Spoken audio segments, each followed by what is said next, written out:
তপোবন থেকে ফিরে যাচ্ছি। সুন্দর কাটলো আজকের দিন। তপোবন থেকে ফেরার রাস্তা। আমাদের এখানে প্রচুর দেরি হয়ে গেছিল ঘুরতে ঘুরতে, কিছুতেই গাড়ি পাচ্ছিলাম না। অনেক কষ্টে অনেকটা হাঁটার পরে, প্রায় 3 কিলোমিটার হেঁটে আসবার পরে রাস্তায় দাঁড়িয়ে থাকার পরে একটা গাড়ি পাওয়া গেছে। এটা যোশীমঠ অবধি যাবে, তারপরে আবার যোশীমঠ থেকে আমরা পিপলকুটি ফিরবো।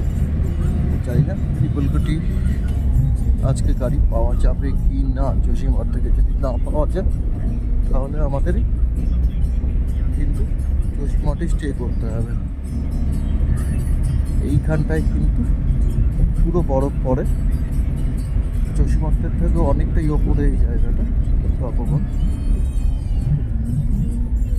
রাস্তার ধারে এখনো অনেক জায়গায় বরফ জমে আছে।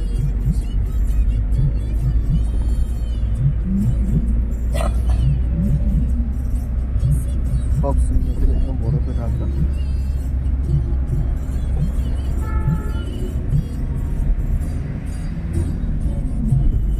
একটা দিক এই রাস্তাটা দিয়ে, একটা দিক আউলির দিকে গেছে, একটা তপোবনের দিকে গেছে।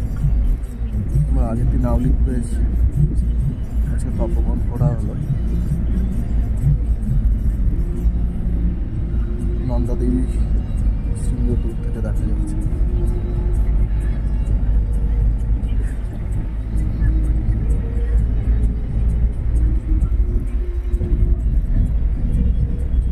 পুরো রেঞ্জটা দেখতে পাওয়া যাচ্ছে।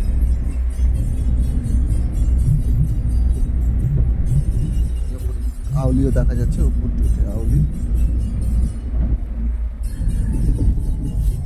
আমাদের কাছে গরম সেরকম কিছু নেই। তপোবনে যদি স্টে করতে হতো, তপোবনে সেরকম হোটেলও নেই। স্বামীজি বলেছিলেন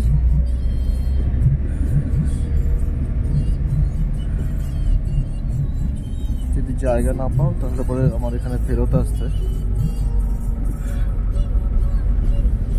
যাই হোক, ঈশ্বরের আমাদের জায়গা পেয়ে গেছে। আমরা যোশীমঠের দিকে ফিরছি।